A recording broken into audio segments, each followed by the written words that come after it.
She looked at me like I'd tracked mud through a museum. I had 2 mugs of coffee in my hands and a simple ask. Can we talk? You've been distant. I don't get what changed. Lauren didn't even pause the show. Nothing changed. You just notice more when I stop managing you. Managing me? I set the mugs on the counter. We're married, not running a kennel. Then act like a partner, she tossed back. Not a project I have to correct all day.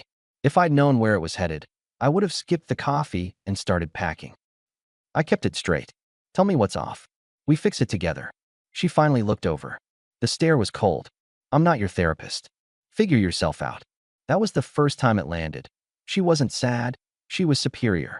I still believed I could outwork it. I used to fix engine noise by listening harder. Turns out people don't tighten under a wrench. Okay, I said. Dinner tonight. No phones. We reset. She smirked without moving her eyes. Make it edible this time. I grilled salmon, lit the candles we got from her cousin at Christmas, set out the cloth napkins we never touch. The table looked like a catalog page pretending to be us.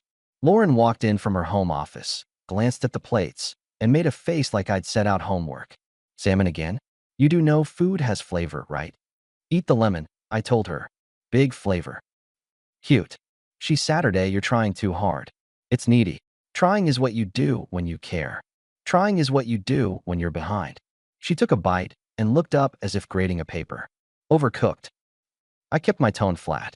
I'm carrying us right now and you're critiquing angle of grill marks. You're carrying? Don't flatter yourself. I manage this house. You tinker. Say that again? She put the fork down, suddenly energetic. You don't plan. You don't lead. I set the pace, and you either keep up or I correct you. I leaned back. You're correcting? Someone has to. She shrugged, almost bored. When I pull back, you drift. That's why I'm distant. To see if you can handle basic life without me steering. Like a stress test, I said. Exactly. And you're failing. I took my plate to the sink. Good talk. You're sulking. No, I said, rinsing the pan. I'm revising the plan. She pushed her chair back. Jason, don't get performative. Performative is setting a candlelight review to tell me I'm a student, I said softly. New plan starts now. She folded her arms. Which is? Boundaries. You don't respect my effort. You don't get the benefits of it. I'll handle my side of the street. You handle yours.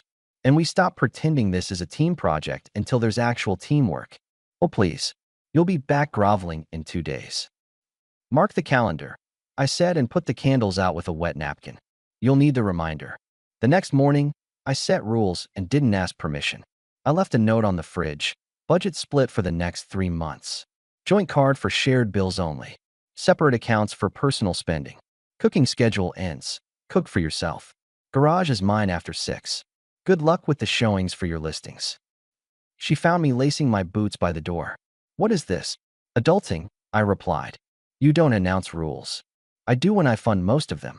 New terms. Effective immediately. Who gave you authority? Same person who gave you the idea you could grade me. I stood. If you want partnership, ask for it. If you want hierarchy, you're out of range. She scoffed. You're being dramatic. I'm being done, I said. Got a rush job at the shop. Be late.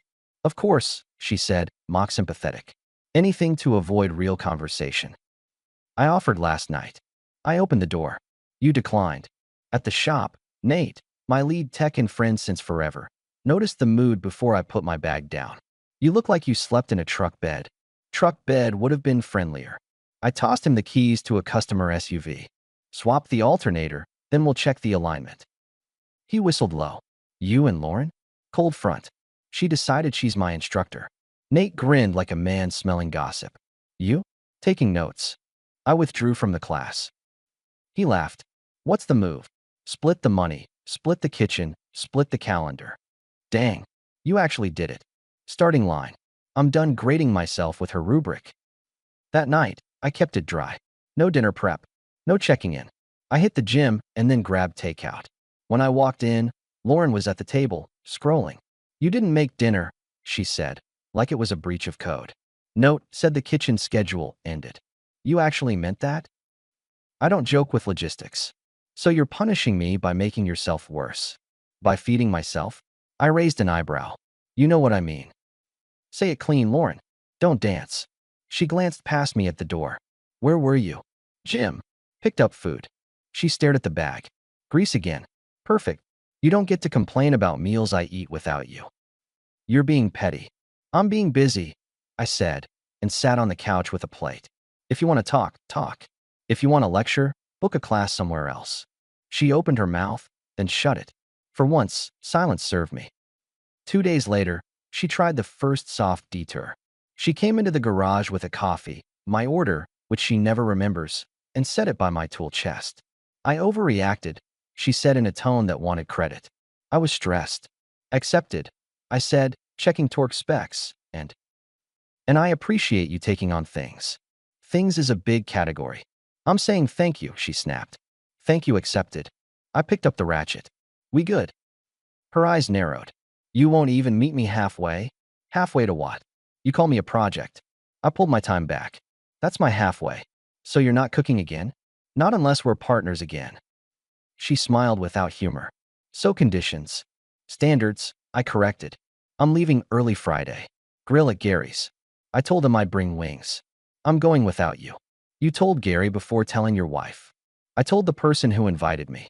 I wiped my hands. He knows how invitations work. She stared at the coffee she'd brought, then slid it to my side as if gifting me an object would restore the script. Enjoy your wings. I will. Gary's place sits on a cul-de-sac where the kids ride bikes until porch lights blink. His wife, Elena, runs their backyard like a small airport. Everything lands on time. I got there with a tray of wings and a six-pack of sparkling water. Gary flipped burgers, Elena turned corn. The neighbors clustered around a folding table set with paper plates and opinions. Jason, Gary nodded toward the grill. Finally out from under the boss. Promotion to free contractor, I said, and handed him the tray. Elena eyed me. You solo? Yep. Everything okay at home? She's direct. It's why I like her. Redefining okay, I said. We're on the budget split phase of marriage. That sounds modern. It's accurate, I said. How's the deck? Don't distract me, she said, then lowered her voice. You eating? I'm fasting from lectures. You and me both, she laughed. Gary handed me a burger wrapped in foil. You look lighter. I stopped trying to win a prize I don't want. Meaning? She made it clear I'm a student. I graduated. Gary grunted. Proud of you. I didn't stay late. Early mornings beat late-night mythologies. On the way home, I stopped at the hardware store for shelves. The garage needed dividing. I spent the next morning installing them, masking tape on the floor, my side, her side. Tools labeled. Laundry bins labeled. Minimal conversation. Lauren floated through, watched me measure twice and cut once, and snorted. Overcompensation. For what? Your ego being bruised. I'll take a bruised ego over a broken spine. So dramatic. She hovered. Are you going to the block meeting Thursday? Hoa. I smiled. You love those. Then attend. You always skip. I have a listing launch. I'm not your stand-in, I replied. You're my husband. Then respect me like one. Otherwise, write requests, not orders. She rolled her eyes and left. 10 minutes later, she came back with a garbage bag. Also, your side of the closet is a disaster. My side, I said, pointing to the tape line. She paused at the threshold, took in the tape, the bins, the shelves. You're serious. I usually am. She didn't cross the line. That evening, she tried the first nice. It looked like pasta with garlic and a salad with the good olives. The plates were set. She stood at the stove like we were co-hosts. I made dinner, she said brightly. It smells good, I answered. You're welcome. Thanks. I figured we could eat together. Reset. Sure, I said, and put 2 plates on the table. We ate. 5 minutes in, she went for it. So about Friday. Could you text me when you're on your way back next time? It's rude to come in late without notice. I chewed. I told you before I left. You told me you were leaving, not when you'd be back. You're refining rules on minute counters. Hard pass. She set her fork down with care. I'm trying here. I see it. And I see the invoice attached. She tilted her head. The what? The terms. Every bit of warmth carries an instruction. You want me at the HOA, in bed by 10, texting on the hour. You're inferring things I didn't say. I'm listening beyond the garnish, I said, and cleared my plate. Thanks for dinner. I've got emails. She watched me rinse the dish. You know, Jason, this tough act is cute. You'll burn out. The house runs on my standards. I'll be sure to send you the utility logins, I said, and went to the garage. That was my sanctuary now. Engines are honest about the noise they make. The next week became a schedule I liked. Work, train, hang with Gary or Nate, then home late. I didn't avoid her. I just stopped performing. She noticed. Funny how visible a man gets when he stops trying to earn. On Wednesday, I came home to find two women at our kitchen table, Lauren and Mia from across the street. Mia's early 30s, sharp bob, teacher's tone with a neighbor's warmth. They were mid-laugh when my key hit the lock. As soon as I stepped in, the air flipped from light to courtroom.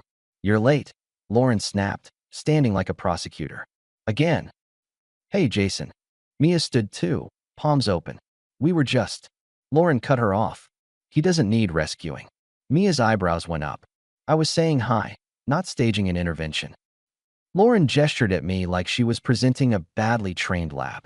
If I don't keep him on track, he drifts. Life with him is work. I didn't answer yet. I was busy clocking the contempt. Mia did answer. Why are you so harsh to him? She asked, not angry, just puzzled. I only ever see you raise your voice or roll your eyes. What's going on with you two? Lauren sighed like a martyr. If you don't train him, he gets unmanageable. Living with him is awful, honestly. I opened my mouth, but Mia moved faster, smiling at me while still side-eyeing Lauren. I don't agree. I see him try all the time. She turned fully to me. How about dinner at my place? I was going to invite you anyway, but you weren't here. I ended up stuck with your energetic wife. Lauren stared at her as if she'd ordered dessert without asking. He's busy. I shrugged. I can eat. We crossed the street. I carried nothing but relief. Inside, Mia's house felt human. Books stacked, a plant that needed water, a dog bed with no dog. She pulled two plates from a cabinet and slid a casserole into the oven like she'd done it 100 times for herself, not for a show. Thanks for stepping in, I said. You didn't have to. She laughed. I didn't step in for you. I came to invite you to dinner. Then I got trapped with your charming critic. I earned hazard pay. I smiled, shook my head. What made you think I'd say yes? She poured water, handed me a glass. Because I've watched you try to hold a house together by yourself. And because I like the way you carry yourself when no one claps. A lot of men posture. You work. Is this flirting? It's observation. She shrugged. And yeah, interest. I'm not shy. I like men who show up for people. You do. I'm married. I noticed the ring, she said, still easy. So we can call it curiosity. Or dinner with a neighbor. I hesitated. I'm not going to cross any lines. That's exactly why I invited you, she said, smiling.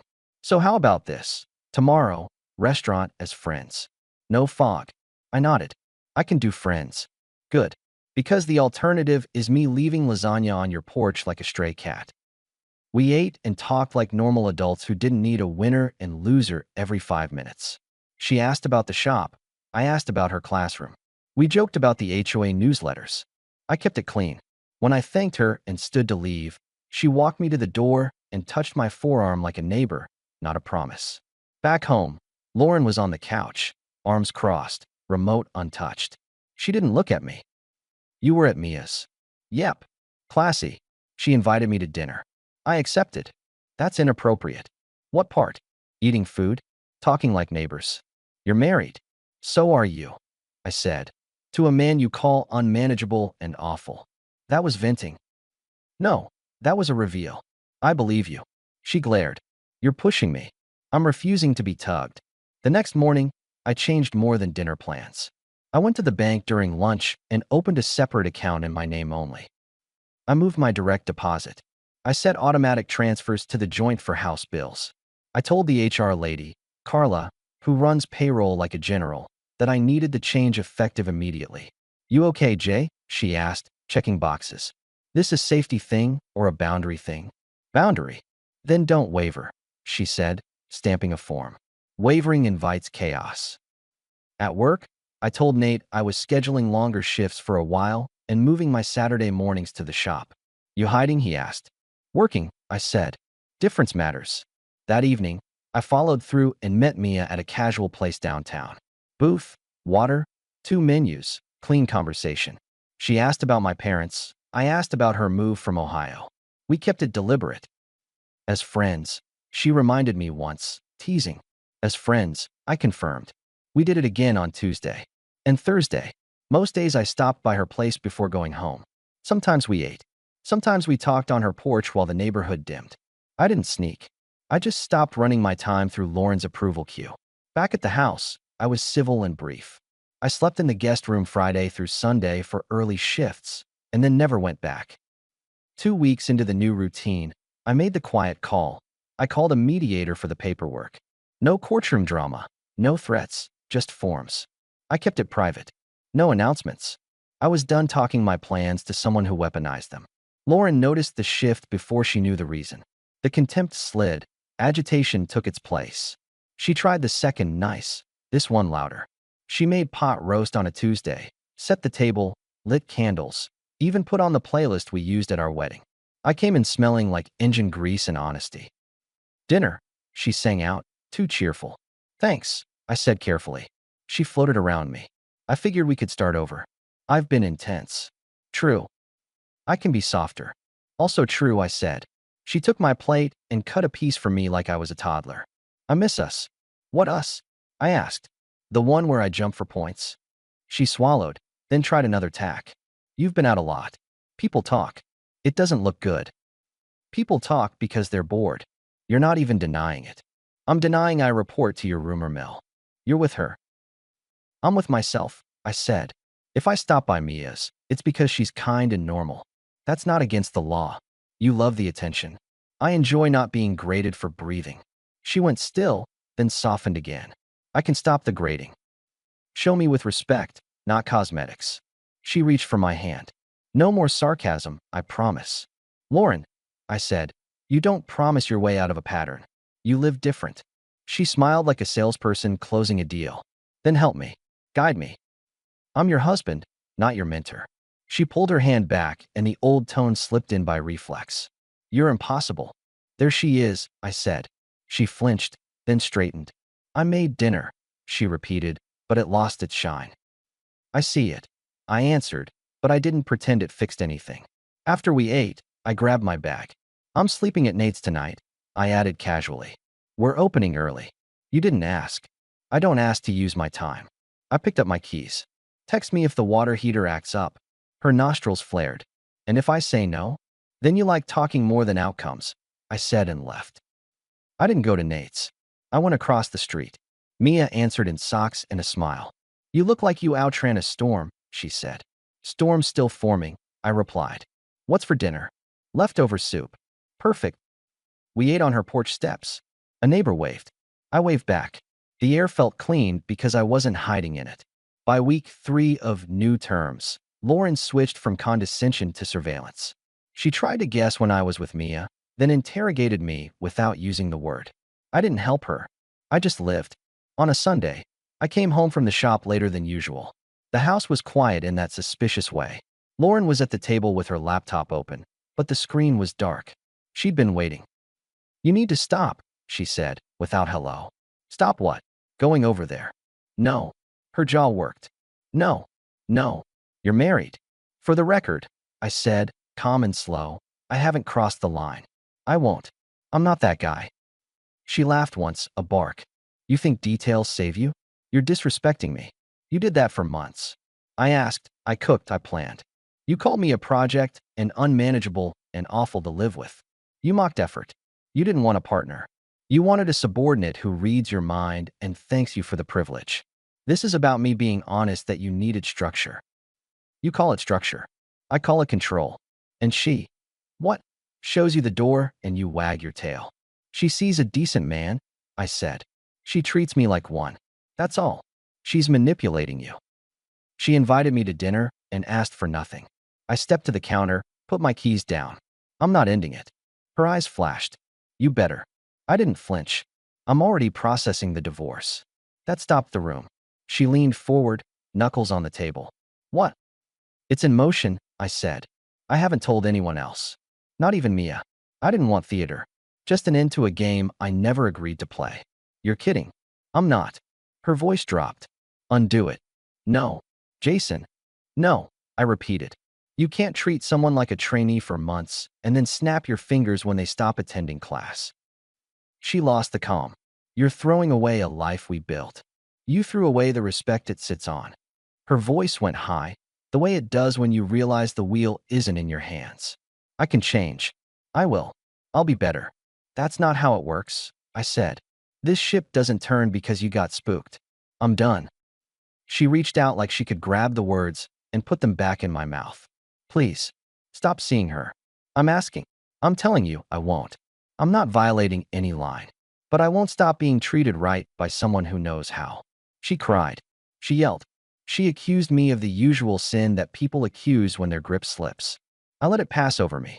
When she ran out of volume, I answered. I'm moving out tonight, I said. Until the paperwork is final. I'll cover the house bills.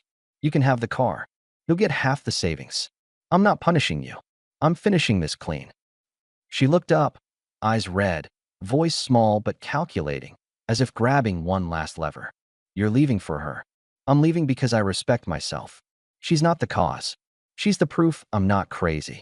Don't go, she whispered. I'll fix this. You had months while I tried, I said. I gave you dinners, talks, olive branches. You used them to polish your podium. I'm done.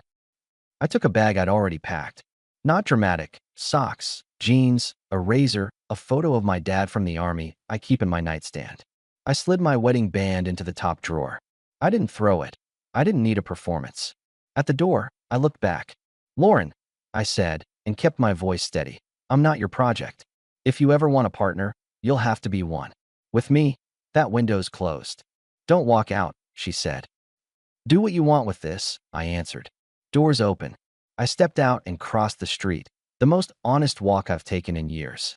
Mia opened before I knocked twice. What happened? I told her it's over, I said. I'm staying here until I find a place. If that's too messy, say so. She didn't blink. She hugged me quick, not to fix me, but to mark the moment. I'm glad you're choosing yourself, she said. And I'm glad you're here. I didn't tell you about the paperwork because I didn't want to use you as a shield. You don't owe me explanations, she said. You owe yourself peace. We were in her kitchen 10 minutes later when the front door rattled. Lauren. She stormed in before Mia could reach the handle all the way. I stood behind Mia, hands on the back of a chair, not hiding, not advancing. You ruined my marriage, Lauren fired immediately. Mia laughed, a short surprised sound. Your marriage? You spent months yelling at him like he was an employee. He tried. He bent. He cooked. He canceled nights out. He still got your contempt. I watched. You don't know our history, Lauren shot back. I know what I saw, Mia said calmly. I saw a man keep showing up. I saw a woman treat him like a misbehaving intern. When I invited him to dinner, you barely looked up. You acted like I'd taken out the trash. You didn't care until you lost control. You think you're better than me? Lauren hissed. No, Mia said. I think I recognize a good man when I see one. I think you wanted obedience and called it love. Lauren's face shifted at the word she wouldn't say aloud. I cut in before she tried to rebuild. Stop, I said to both of them, palms out. We're not turning this into a show. Lauren, you came here for a line from me? Here it is. I didn't cross any boundary while I wore that ring. I wasn't perfect, but I was straight. Now I'm done. You can have the car and half the savings. I'll cover the mortgage until this is settled. I'm sleeping here until I sign a lease. Don't come over again. Text if it's about the house. She stared past me at Mia. You win. It was never a game, Mia answered. He just stopped losing. Lauren's mouth worked, trying to find a better angle. None appeared. Mia opened the door wider. You have what you needed, Mia said. We're finished here. Lauren didn't move. Mia, I said, close it. Mia did.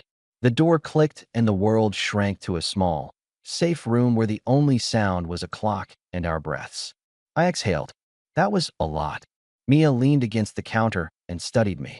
Are you okay being wanted, or do you need to catch up to that idea? Strange feeling, I admitted. Being argued over. She smiled. Get used to being chosen on purpose. We spent that week in a rhythm that looked like sanity. I woke early, worked hard, texted a picture of a dog to Mia at lunch because the shop's neighbor brings one, cooked for two some nights, washed dishes while she graded. I called my brother and told him I was done. He said he'd been waiting for me to say it for months. On Friday, I met Gary at the shop to swap out struts on his SUV. He watched me work and shook his head. You're different, he said. Not lighter like the barbecue. Clearer. Like you cut noise from a radio. I stopped auditioning for a role I already had.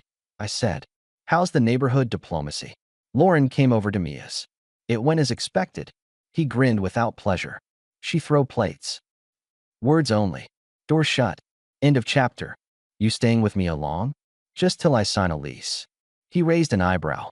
And after the papers? I'll ask her to make this official, I said simply. But not because I need a rebound. Because she sees me straight. He clapped my shoulder once. Proud of you. 2 weeks later, the paperwork finalized. I don't romanticize signatures. It was just ink and a date on a calendar. But I took that ring from the drawer, set it on the dresser, and walked out different. I took Lauren to lunch at a neutral place to hand over the spare car key and an envelope with account info. She arrived with a practiced, polite face. I kept mine real. You get the car, I told her. Savings split. I'll keep paying the mortgage for 3 months while you list or refinance. No drama. She looked at the envelope like it might explode. You're not going to fight. Why? I asked. I'm content. She studied me. There was no apology coming. I'd stopped wanting one. Do you hate me? She asked finally. No, I said. I just don't belong to you. When I stood to leave, she tried one last time to anchor me to an old idea. You'll miss me. I already did, I said, and walked out into air that actually felt like mine. That night, I took Mia out somewhere quiet with good lighting and no pretense. We ordered simple food, laughed about a neighborhood email, and I told her what I wanted without wrapping it in a pitch. I like you, I said. I like who I am around you. I want to build something adult. No grading. Just standards. She didn't blink. I'm in. Marry me. I added, because I'm a direct man and waiting to be clever wastes time. Her eyes widened.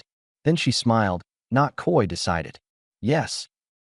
I got us a small house not far from the shop, a place with a decent yard and a garage that made sense. We painted the spare room together one Saturday. She picked the color, I did the edges. I traded my old sedan for a used pickup with enough bed for lumber and enough comfort for long drives. Nate and I took on 2 more techs. The shop got a new lift. Carla brought donuts one Friday and told me I looked like a man who sleeps. On weekends, we hosted Gary and Elena on the porch. Elena brought her overly honest questions and Mia answered them with calm. I grilled without commentary. We played cards and argued about nothing that mattered. Every now and then I heard things about Lauren through the cul-de-sac grapevine. Her listings were slower. She lost a big client after a messy open house. She kept the car I gave her and parked it on her side of the now emptier driveway. I didn't gloat. I didn't text. I didn't send pictures of my porch at sunset. Life did its own math. People ask me what finally changed. It wasn't the neighbor, though having someone see you without a red pen in her hand doesn't hurt. It was me noticing that I'd been auditioning for a woman who only respected the chair, not the man sitting in it. If you're waiting for a grand final speech, there wasn't one. There was a last act, quiet and sharp. A man who used to over-explain stood in his own house and put his ring in a drawer and said a line that closed the book. When Mia and I moved into our place, I installed shelves the first weekend. I drew a tape line out of habit, then laughed and ripped it up. Then I handed her the roll. Want your half? I asked. She tore a small square and used it to label a box. Us. Good label. Months after the dust settled, Lauren texted once. It was a picture of a kitchen counter with 2 mugs and a single line. I made coffee. I didn't reply. I don't reward late homework. Instead, I walked into our kitchen, poured 2 mugs, and carried one to Mia. She looked up from grading papers and took it with a small thanks that held no invoice. That thing you say? She asked, blowing on the surface. What thing? About standards. I smiled. They make the life. She clinked her mug against mine. Then let's keep making it. So we do. No posturing. No grades. No door I have to knock on to come home. And if I ever forget how thin the line is between respect and control, I think of the night my neighbor looked across our table and said, "How about dinner at my place?" And my wife stared like it was nothing. That was the moment I learned my favorite lesson. Real love doesn't require a syllabus. It recognizes you when you walk in the door, late or early, and says, "Sit, eat. You're home."